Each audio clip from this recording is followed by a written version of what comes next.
మన ప్రియతమ నాయకుడు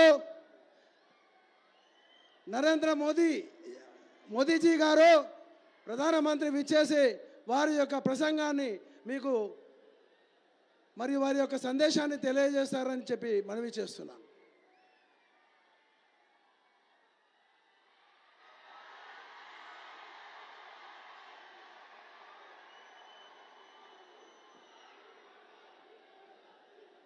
भारत माता की जय, भारत माता की जय, भारत माता की।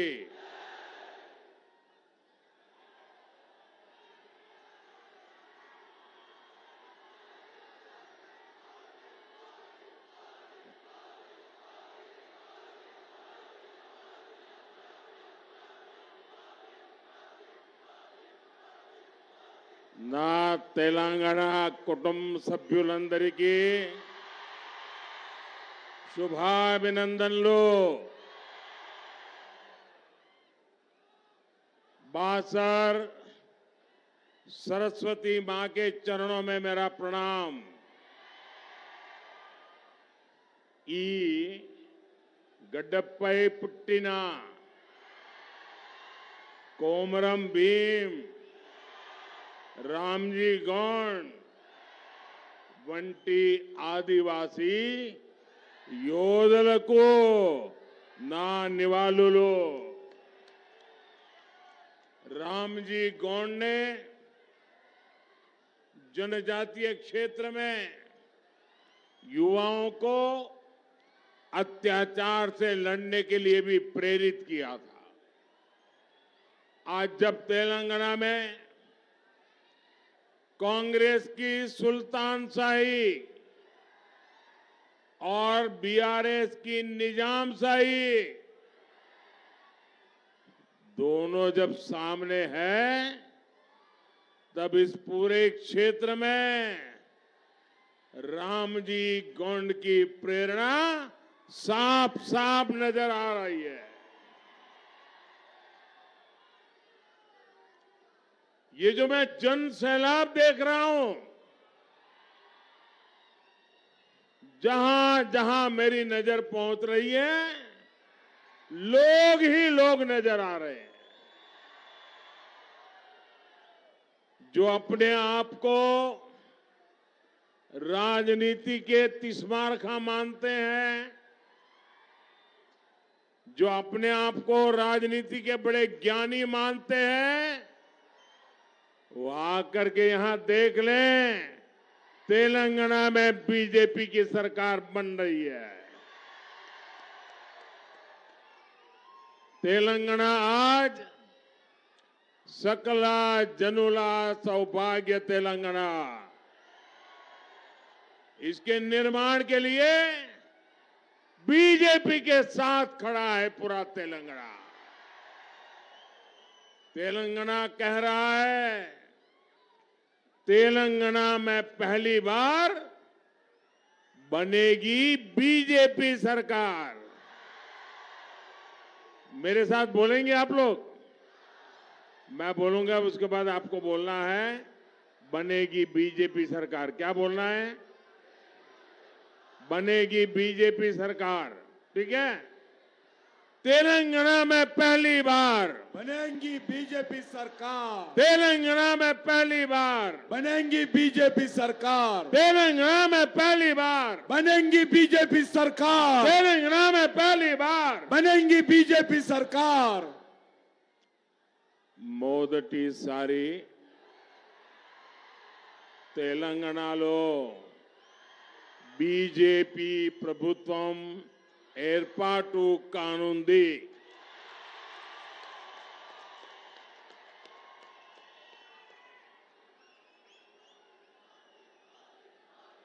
రామ్జీ గోండ్ స్ఫూర్తితో ఈరోజు మనమందరం కూడా ఈ యొక్క గిరిజన ప్రాంతాల్లో ఆదివాసీ ప్రాంతాల్లో పనిచేస్తా ఉన్నాము। కానీ కాంగ్రెస్ నేతలు సుల్తాన్ తరా పరిపాలన, బీఆర్ఎస్ నేతలు నిజాం తరా పరిపాలన ఈరోజు మనకు అందిస్తున్న విషయము చూస్తా ఉన్నాము। అందుకే రామ్జీ గోండ్ స్ఫూర్తితో మనమందరం ముందుకెళ్లాల్సినటువంటి అవసరం ఉంది। సకల జనుల సౌభాగ్య తెలంగాణ నిర్మించడానికి మనమందరం ప్రయత్నం చేయాల్సినటువంటి అవసరం ఉంది।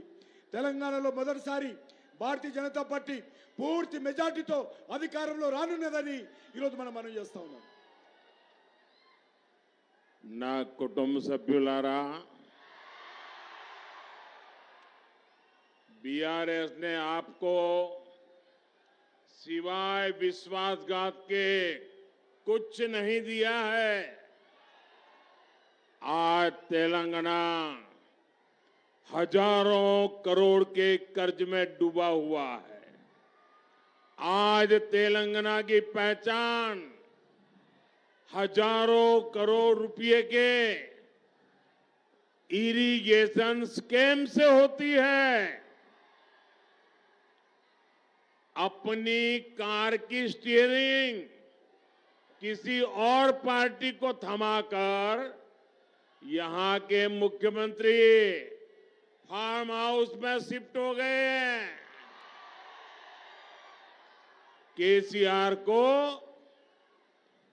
आपके बच्चों के भविष्य की चिंता नहीं है. केसीआर को सिर्फ अपने बच्चों की, अपने परिवार के भविष्य की चिंता है. क्या तेलंगाना को ऐसा मुख्यमंत्री चाहिए जो जनता से मिलता नहीं? क्या तेलंगाना को ऐसा मुख्यमंत्री चाहिए जो जनता को मिलता ही नहीं है? ऐसा चाहिए क्या? ऐसा मुख्यमंत्री चाहिए क्या? उसे हटाओगे कि नहीं हटाओगे? निकालोगे कि नहीं निकालोगे? आखिर फार्म हाउस सीएम की तेलंगाना को कोई जरूरत है क्या भाई? क्या तेलंगाना को ऐसा मुख्यमंत्री चाहिए जो कभी सचिवालय न जाता हो? ప్రజలను కలవని ముఖ్యమంత్రి మనకు అవసరమా? फार्म हाउस मुख्यमंत्री మనకు అవసరమా? सचिवालय आने की వెళ్ళని मुख्यमंत्री మనకు అవసరమా?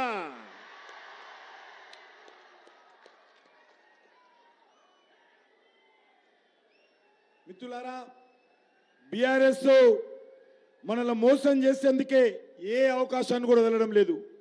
ఇయాల తెలంగాణ లక్షల కోట్ల రూపాయల అప్పులో మునిగింది. ఈరోజు వేల కోట్ల రూపాయల సాగునీటి కుంభకోణం తెలంగాణలో ఏర్పడింది. ఈరోజు కేసీఆర్ కారు యొక్క స్టీరింగ్, టీఆర్ఎస్ కారు యొక్క స్టీరింగ్ మజ్లిస్ పార్టీ చేతులు అప్పగించి ఆయన ఫామ్ హౌస్ కు షిఫ్ట్ అయ్యాడు. కేసీఆర్ తమ పిల్లల భవిష్యత్తు గురించి ఆలోచన చేస్తున్నాడు. కేవలం ఆయన పిల్లల గురించి ఆలోచన చేస్తున్నాడు తప్ప తెలంగాణ ప్రజల యొక్క భవిష్యత్తు గురించి, తెలంగాణ పిల్లల భవిష్యత్తు గురించి ముఖ్యమంత్రి ఆలోచన చేయడం లేదు. ఫామ్ హౌస్ కు పరిమితమైనటువంటి ముఖ్యమంత్రి మనకు అవసరమా? ఆఫీస్కు రానటువంటి ముఖ్యమంత్రి మనకు అవసరమా? తెలంగాణ ప్రజలు ఆలోచన చేయాల్సిందిగా కోరుతా ఉన్నాను. ये जो ऊपर चढ़ गए हैं ना, उनसे मेरी रिक्वेस्ट है जरा नीचे आइए भैया. देखिए इतनी भीड़ है, मैं जानता हूं आप लोग मुझे देख नहीं पाते होंगे, दूर दूर तक है, आप लोग मुझे नहीं देख पाते होंगे, लेकिन कोई गिरेगा तो मुझे बहुत दुख होगा. आप नीचे आ जाइए दोस्तों, प्लीज प्लीज नीचे आ जाइए. ఎక్కిన వాళ్ళందరూ కిందికి దయచేసి ఆ పిల్లర్స్ మీద ఎక్కిన వాళ్ళు, తాళ్ళ మీద ఉన్న వాళ్ళకి కింది కూర్చోండి, పక్కన వాళ్ళు దింపండి వాళ్ళను. देखिए आपका प्यार मेरे सर आंखों पर, लेकिन आप प्लीज नीचे आ जाइए. देखिए किसी को चोट लग जाएगी भाई. अब भीड़ इतनी ज्यादा है, आप मुझे नहीं देख पाते हैं, मैं इसके लिए तो क्षमा मांगूंगा, लेकिन मेरे दिल की बात आप तक पहुंचाऊंगा. నన్ను మీరు చూడలేకపోతున్నందుకు నన్ను క్షమించండి, కానీ నా మాట మాత్రము మీ గుండెల్లో అందుకునే విధంగా నేను మాట్లాడతాను. मैं कब से देख रहा हूं ये बच्ची तिरंगा झंडा लेकर के ऐसे देखिए वो भारत माता बन के आई है. वाह वाह वाह. हाँ, देखिए हर नौजवान को प्रेरणा दे रही है बच्ची।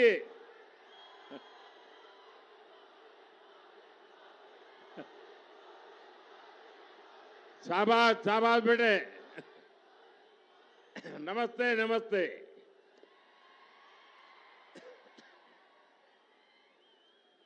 ना कुटुंब सभ्युलारा बीजेपी को तेलंगाना के गरीबों की चिंता है, लेकिन बीआरएस सरकार यहां गरीब कल्याण के कार्यों में भी ब्रेक लगाती है। मोदी, आप मोदी को जानिए, ये मोदी अपना घर बनाने के लिए नहीं, बल्कि आपका घर, गरीबों का घर बनाने के लिए घर छोड़ के निकला है। बीते 10 वर्षों में 4 करोड़ से अधिक गरीब परिवारों को पक्के घर मिल चुके हैं।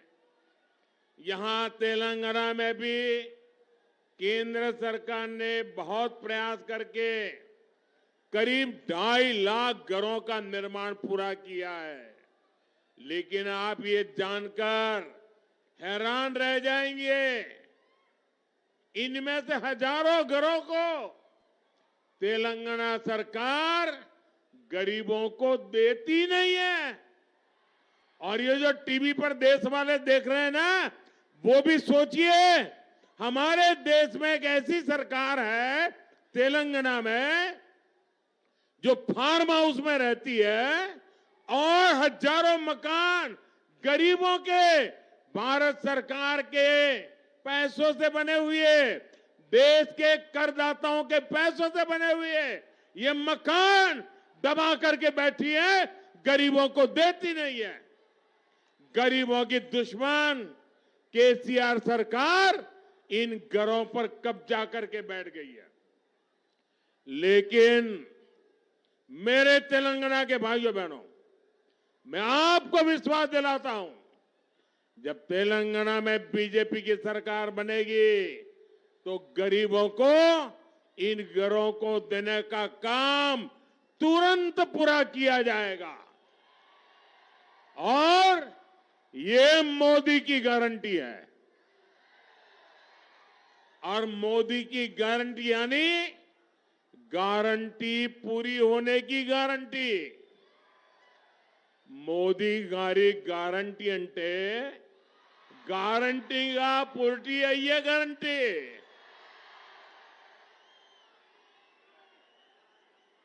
మిత్రులారా, ఈరోజు భారతీయ జనతా పార్టీ తెలంగాణ ప్రజల గురించి ఆలోచన చేస్తూ ఉంది. కానీ ఇక్కడ తెలంగాణ ప్రభుత్వము పేద ప్రజల సంక్షేమానికి వస్తున్నటువంటి కార్యక్రమాలను అడ్డుకుంటా ఉంది.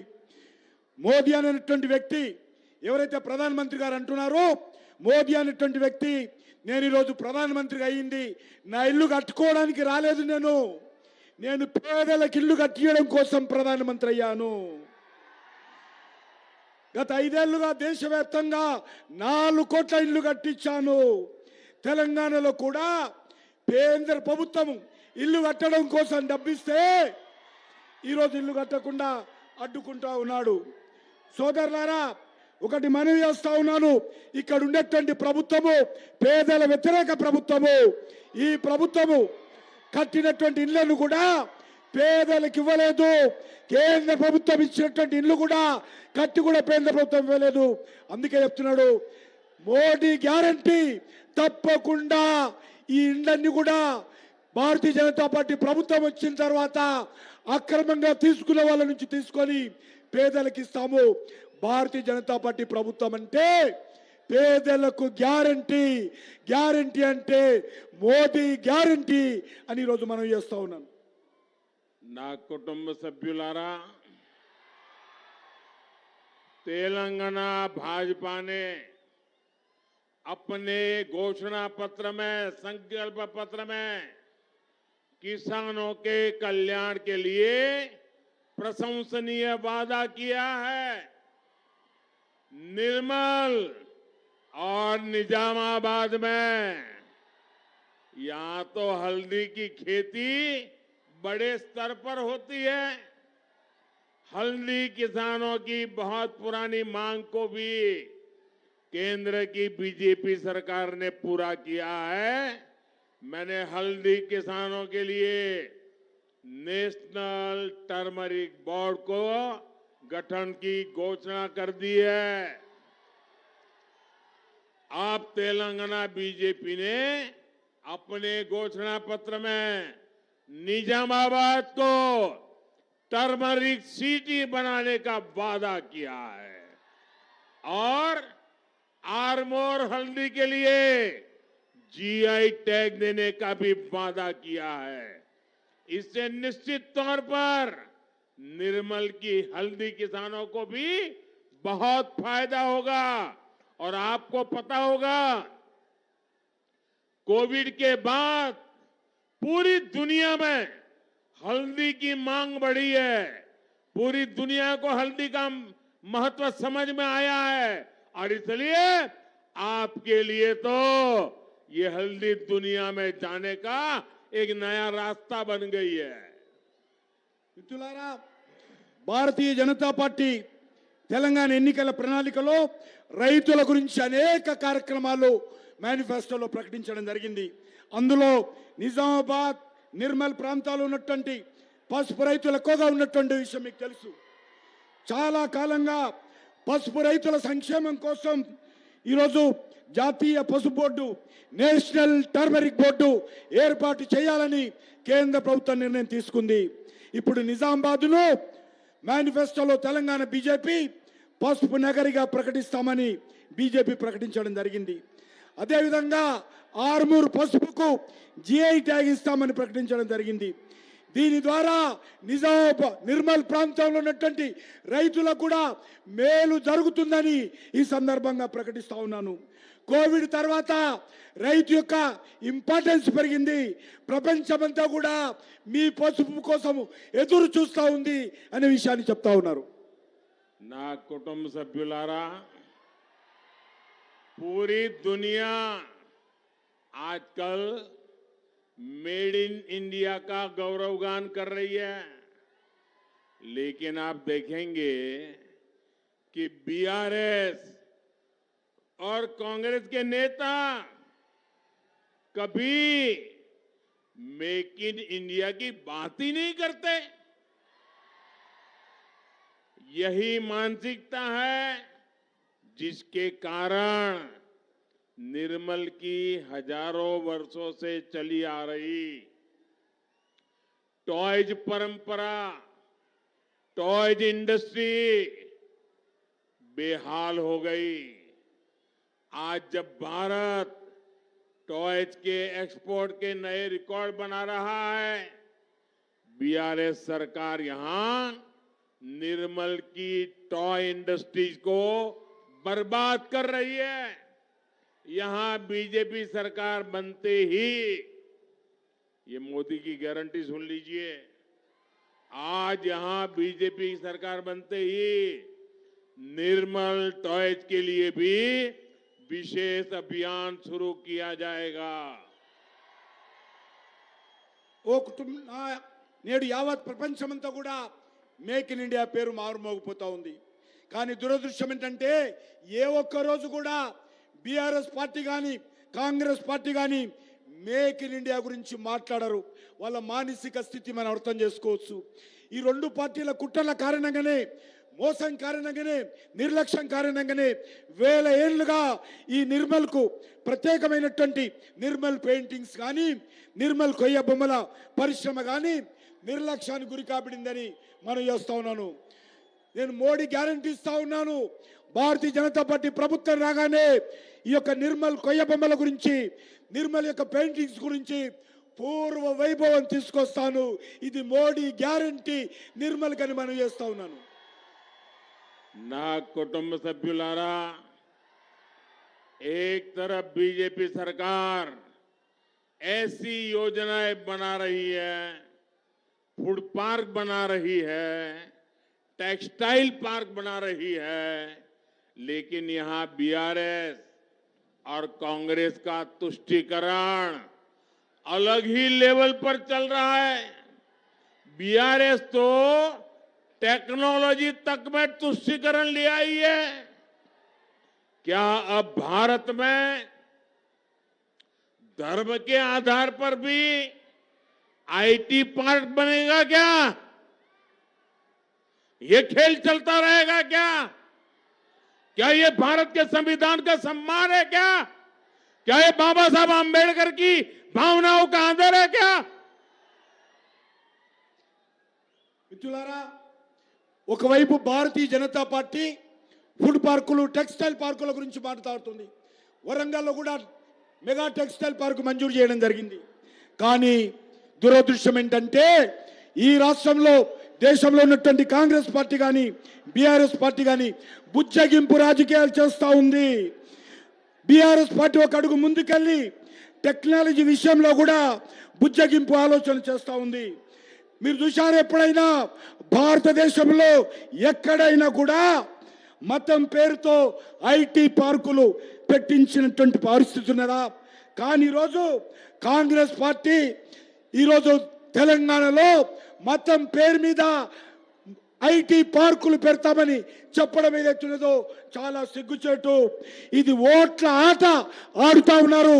ఇది భారత రాజ్యాంగానికి ప్రమాదకరము. ఇంత దుర్మార్గంగా కాంగ్రెస్ పార్టీ వ్యవహరిస్తూ ఉంది. నా కుటుంబ సభ్యులారా, बीजेपी का हर प्रयास है कि आपके पैसे बचें, आपकी कमाई का सही इस्तेमाल हो।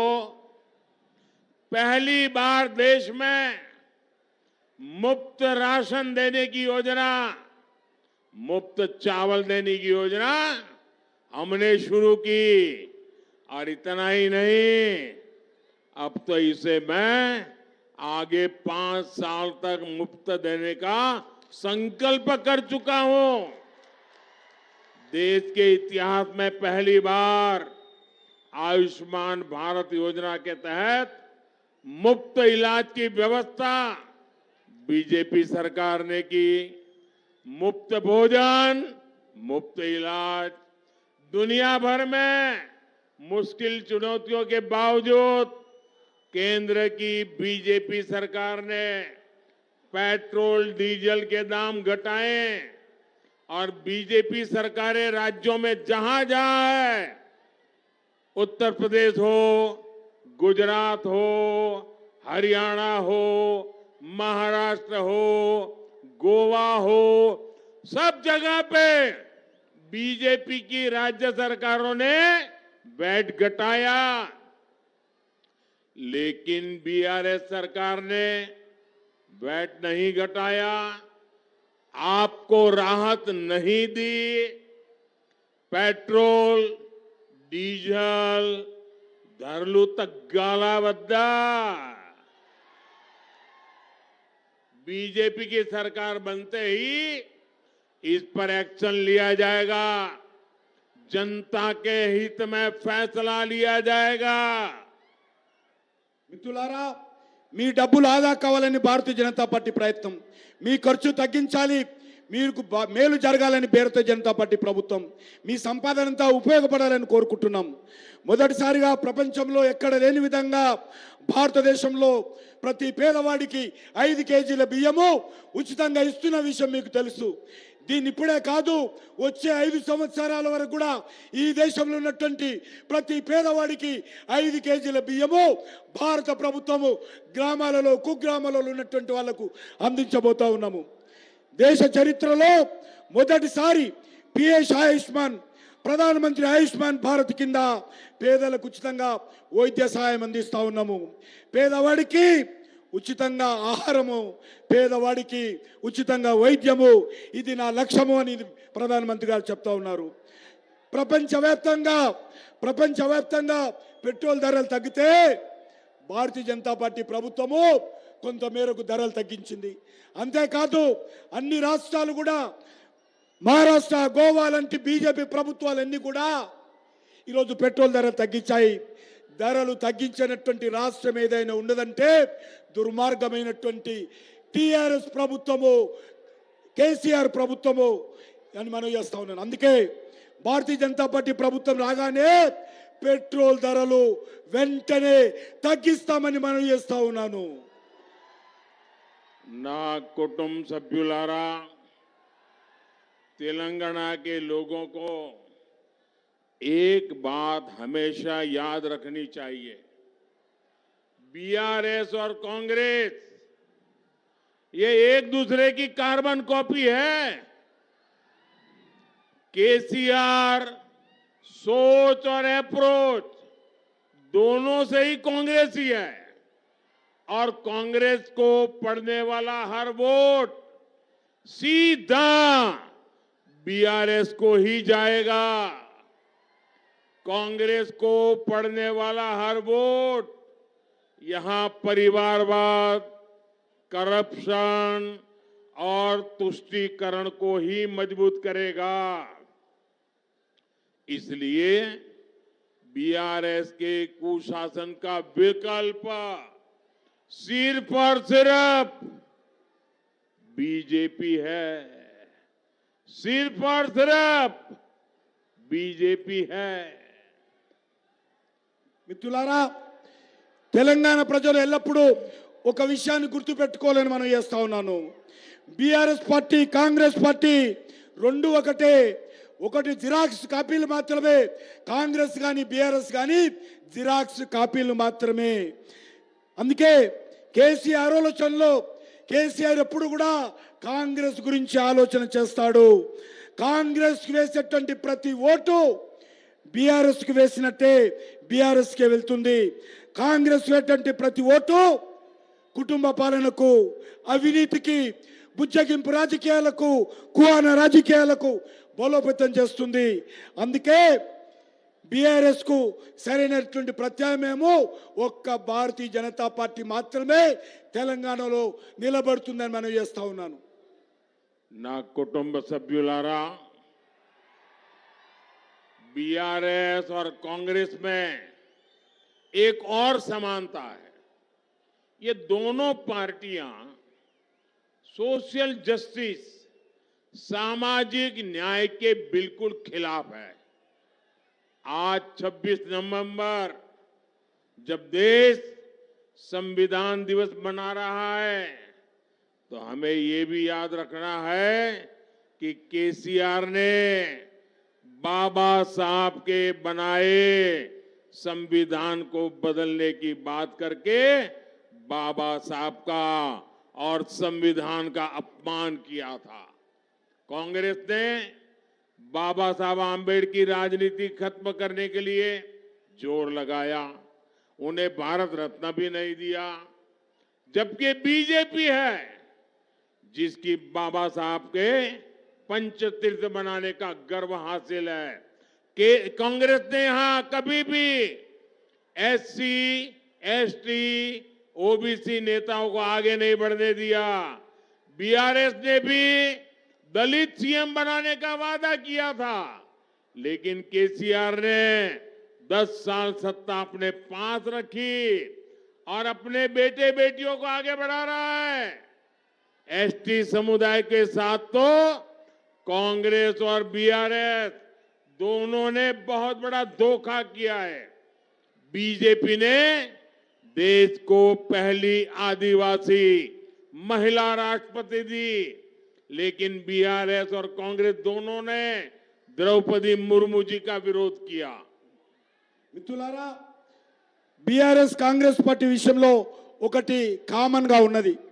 ఈ రెండు పార్టీలు కూడా సామాజిక న్యాయానికి పూర్తి వ్యతిరేకము.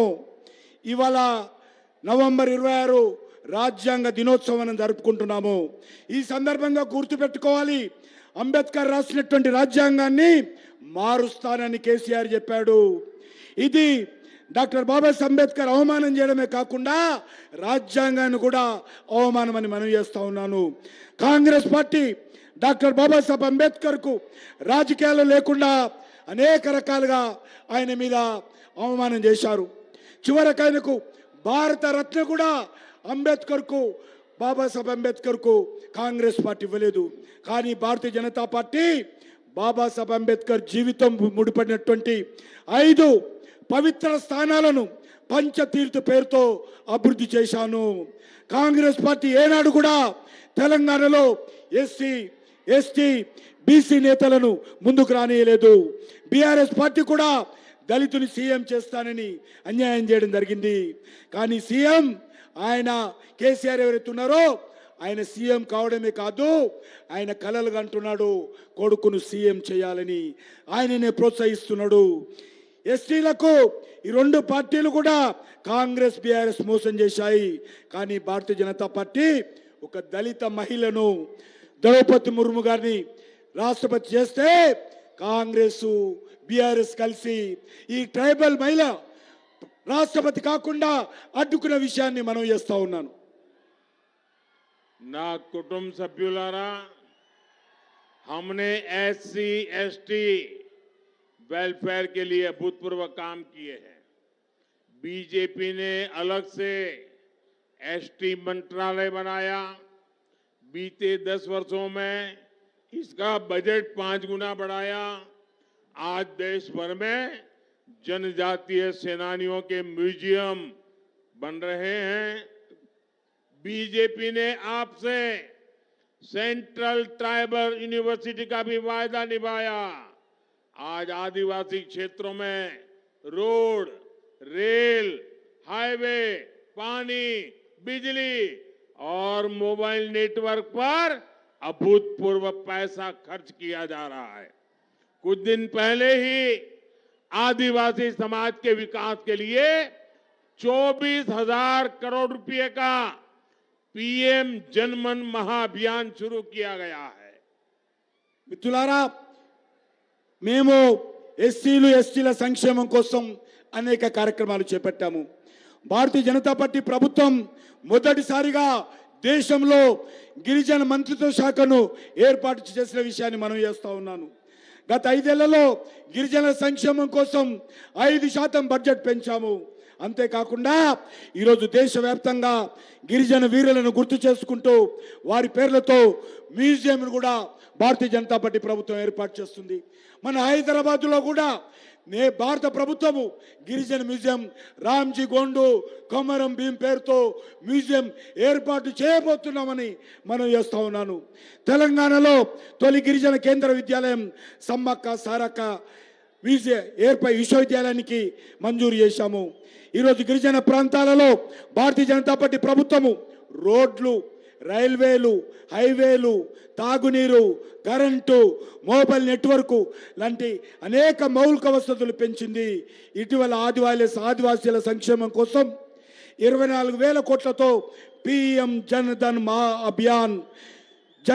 మహా అభియాన్ ప్రారంభించిన విషయాన్ని మనం చేస్తా ఉన్నాను. నా కుటుంబ సభ్యులారా, तेलंगाना की इस विकास यात्रा में मादिगा समुदाय के साथ जो अन्याय हुआ है उसे भी बीजेपी भलीभांति समझती है. इस अन्याय का अंत करने के लिए भारत सरकार की कमेटी पूरी प्रक्रिया को गति देने का काम कर रही है. ये कमेटी आपको न्याय दिलाने की पहल करेगी और आपके सशक्तिकरण का एक नया रास्ता बनाएगी. मादिगा समुदाय से जुड़ी एक बड़ी न्यायिक प्रक्रिया सुप्रीम कोर्ट में चल रही है. ये केस मजबूत हो सके इसके लिए हम हर संभव प्रयास कर रहे हैं. మిత్రులారా, తెలంగాణలో మాదిగ సమాజం విషయంలో కూడా చాలా అన్యాయం జరిగింది. ఈ అన్యాయాన్ని భారతీయ జనతా పార్టీ గుర్తించింది. వీరి దశాబ్దాల ఆకాంక్షలను పూర్తి చేసే లక్ష్యంతో వర్గీకరణ వేగవంతం చేయడానికి బీజేపీ ప్రభుత్వము ఒక కమిటీని ఏర్పాటు చేయబోతుంది. ఈ కమిటీ దళితులకు న్యాయం చేయడంతో పాటు మీ సాధికారతను కూడా సరికొత్త దారులు తెరవనున్నది.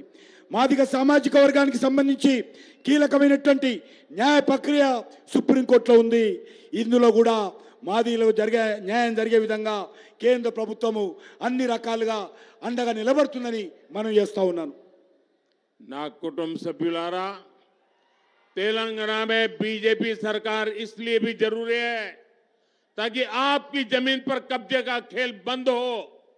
केसीआर सरकार यहां धरनी के माध्यम से भूमाफिया के साथ खड़ी है। बीजेपी सरकार स्वामित्व योजना के तहत गांवों में घर और जमीन के ड्रोन से नक्शे बनवा रही है। कोशिश ये कि गरीब एससी एसटी परिवारों को अपनी जमीन और घर के कानूनी दस्तावेज मिले।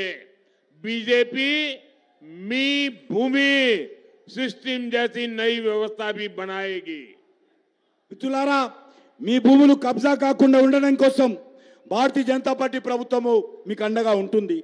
తెలంగాణలో బీజేపీ ప్రభుత్వం ఏర్పడాల్సినటువంటి అవసరం ఉంది. కేసీఆర్ ప్రభుత్వం ధరణి పేరుతో భూ మాఫియాకు తలపడుతూ ఉంది. భారతీయ జనతా పార్టీ ప్రభుత్వము దేశవ్యాప్తంగా సౌమిత్ర పథకము ఏ రకంగా డ్రోన్ల ద్వారా భూ సర్వే నిర్వహిస్తూ ఉన్నామో అదేవిధంగా ఎస్సీ ఎస్టీ బీసీ పేదల భూములు వాళ్ళ దస్తావేజులు వాళ్ళకు అందించేటువంటి కార్యక్రమం భారతీయ జనతా పార్టీ అధికారంలో రాగానే ధరణి స్థానంలో ధరణిని రద్దు చేసి మీ భూమి పేరుతో ట్రాన్స్పరెన్సీతో అందరికీ న్యాయం జరిగే విధంగా కొత్త విధానాన్ని భారతీయ జనతా పార్టీ ప్రభుత్వం తెలంగాణలో తీసుకొస్తుంది. ना कुटुंब सभ्युलारा, आने वाले 5 साल तेलंगाना के लिए बहुत अहम है। आपको पता है कि 24 के चुनावों के बाद केंद्र में एक बार फिर बीजेपी की सरकार बनने वाली है। ऐसे में अगर तेलंगाना में भी बीजेपी सरकार रहेगी तो राज्य का विकास और तेज होगा। डबल इंजन की ताकत तेलंगाना को डबल ऊंचाई पर ले जाएगी। మిత్రులారా, వచ్చేటువంటి 5 సంవత్సరాలు తెలంగాణ రాష్ట్రం చాలా కీలకమైన సమయం. కేంద్రంలో మనం చేస్తా ఉన్నా నేను 2024లో ఏవైతే పార్లమెంట్ ఎన్నికలు జరుగుతాయో ఆ ఎన్నికల్లో ఎవరు వద్దన్నా ఎవరు కాదన్నా భారతీయ జనతా పార్టీ ప్రభుత్వము దేశంలో మళ్ళీ రాబోతుంది. ఇందులో ఏ రకమైనటువంటి సందేహం లేదు. ఇదే సమయంలో తెలంగాణలో కూడా బీజేపీ ప్రభుత్వం వస్తే కేంద్రము రాష్ట్రము కలిసి డబుల్ ఇంజన్ సర్కార్తో ఈ ప్రాంతాన్ని అభివృద్ధి చేయడానికి దేశం ఈ అభివృద్ధిని వేగవంతంగా పరుగులెత్తించడానికి ఉపయోగపడుతుంది. కాబట్టి డబుల్ ఇంజన్ సర్కార్ను తీసుకురావాల్సిందిగా కోరుతా ఉన్నాను. मैं कुछ बातें आपसे करना चाहता हूं। हिंदी समझ लेंगे आप जवाब देंगे पक्का? तो मेरे साथ एक काम कीजिए, आपका मोबाइल फोन निकालिए, उसकी फ्लैश लाइट चालू कीजिए और मैं जो कहता हूं बोलना होगा आपको। तेलंगाना में बीजेपी सरकार बनाएंगे, बीजेपी सरकार बनाएंगे, बनाएंगे, बीजेपी सरकार बनाएंगे, बनाएंगे, बीजेपी सरकार बनाएंगे, बनाएंगे, मादिगा समाज को न्याय दिलाएंगे, दिलाएंगे, मादिगा समाज को न्याय दिलाएंगे, दिलाएंगे। अच्छा, मेरा एक और काम करेंगे, पक्का करेंगे? ये चुनाव वाला काम नहीं है, करेंगे, पक्का करेंगे। देखिए, काम करना है आपको। यहां से जब जाएंगे ना तो आप जरा मोबाइल फोन का फ्लैश चालू रखिए, बंद मत कीजिए। हाँ, मेरा काम बड़ा महत्वपूर्ण है, आपको वादा करना है, करेंगे ना? एक काम मेरा करना है, ये मेरा निजी काम है। देखिए, घर घर जाना और जाकर के हर किसी को प्रणाम करना और कहना कि अपने मोदी जी निर्मल आए थे और मोदी जी ने आप सब परिवारजनों को प्रणाम कहा है, नमस्कार कहा है। ये मेरी बात पहुंचा दोगे? जरा हाथ ऊपर करके बताओ, पहुंचा दोगे? घर घर जाओगे, मेरा नमस्कार कहोगे, हर एक परिवार से मेरे लिए आशीर्वाद मांगोगे? जब हर परिवार मुझे आशीर्वाद देता है तो मुझे एक नई ऊर्जा मिलती है, नई ताकत मिलती है। आपके लिए काम करने का बड़ा हौसला बुलंद हो जाता है। और इसलिए घर घर जाएंगे, कमल खिलाएंगे, भाजपा जिताएंगे। बहुत बहुत धन्यवाद। बोलिए भारत माता की, भारत माता की, भारत माता की। शाबाश।